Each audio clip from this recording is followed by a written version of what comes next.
It began with a storm and a secret buried beneath the waves.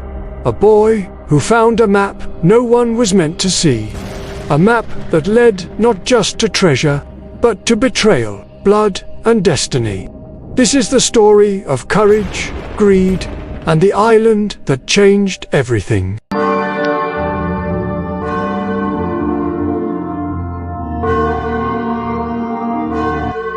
The waves crashed softly against the lonely English shore, where an old inn stood watching the endless sea. They called it the Admiral Benbow Inn. Quiet, humble, and far from the noise of the world. That's where I lived with my mother. A simple life, peaceful and uneventful. Until one stormy evening, a stranger knocked on our door. He was tall, scarred, and walked with a wooden leg. He called himself Captain Billy Bones. In a deep, gravelly voice, he said, "If you ever see a man with a cut across his cheek, tell me first, lad, understand?" From that day on, our inn was never the same. Captain Bones spoke little, but each night he sat by the window, staring at the sea, as if the ocean carried a secret only he could hear. Then one morning, a thin man appeared at the door. A scar stretched across his face, just like the captain's warning. Their eyes met. The air froze. Knives flashed, chairs overturned, and before I knew it, Captain Bones fell, clutching his chest. In his trembling hands, I found a small wooden chest. Inside lay an old, weathered map with a red X drawn in the middle. A treasure map. Terrified but curious, I brought the map to Dr. Livesey and Squire Trelawney. They studied it in silence, and then smiled. "Jim," said the squire, "we're going to sail and find that treasure." Weeks later, we stood at the harbour of Bristol. A magnificent ship awaited us. The Hispaniola, her sails white as clouds, her deck gleaming in the sun. The crew gathered one by one. Among them was a man with a wooden leg and a charming smile. "I'm Long John Silver," he said, with a friendly laugh. He cooked for the men, told stories, and carried a parrot on his shoulder that squawked, "Pieces of 8, pieces of 8." I liked him, he was warm and kind.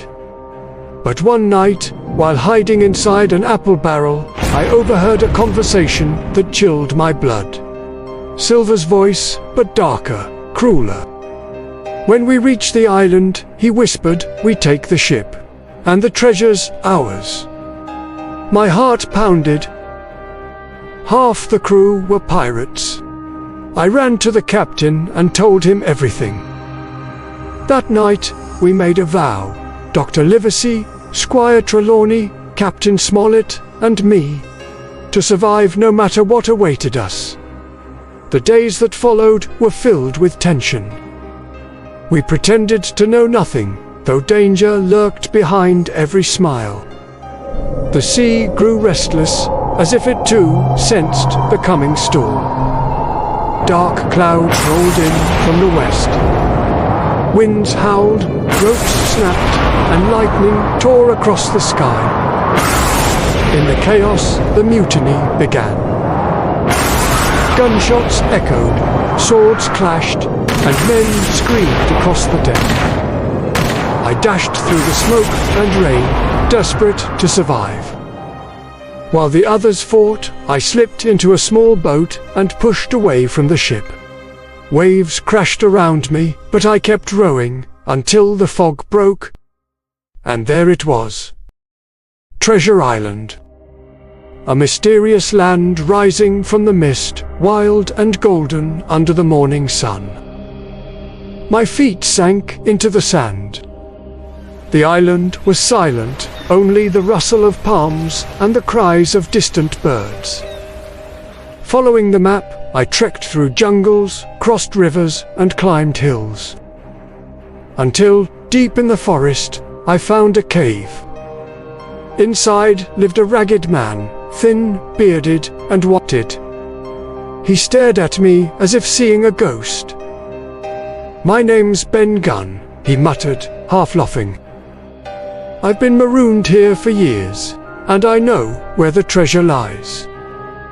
Meanwhile, on the other side of the island, Silver rallied his pirates.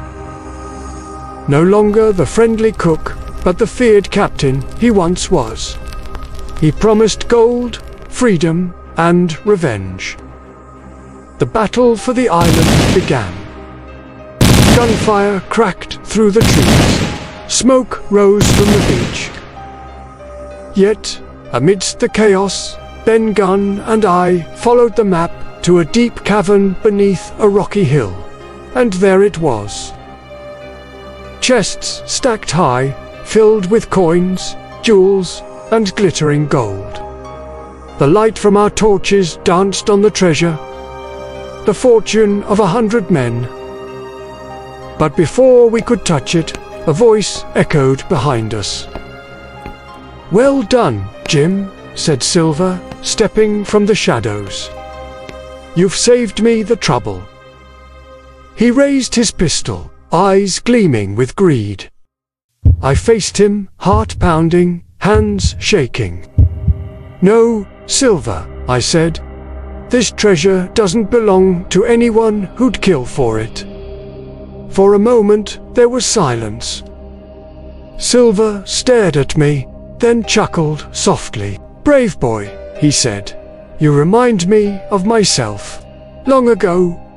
Footsteps echoed outside. Captain Smollett and the others had arrived. Outnumbered, Silver slowly lowered his pistol. "I've had enough of blood," he sighed. He took a single pouch of gold and disappeared into the jungle. I never saw him again.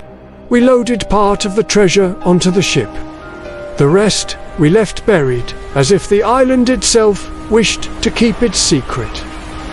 The voyage home was calm and quiet. The same sea that once roared with danger now whispered peace. I stood on the deck, watching the horizon glow with dawn. And I realized something. True treasure isn't gold nor silver. It's the courage to face your fears, and the strength to stay honest when greed surrounds you.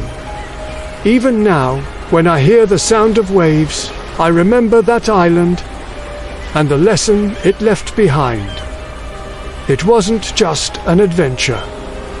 It was a journey to discover who I truly am. In the end, the waves carried more than whispers of gold. They carried the memory of courage. For every treasure found, a part of the soul is forever changed. This is not the end, only the beginning of another journey. Until the next adventure, may the sea remember your name.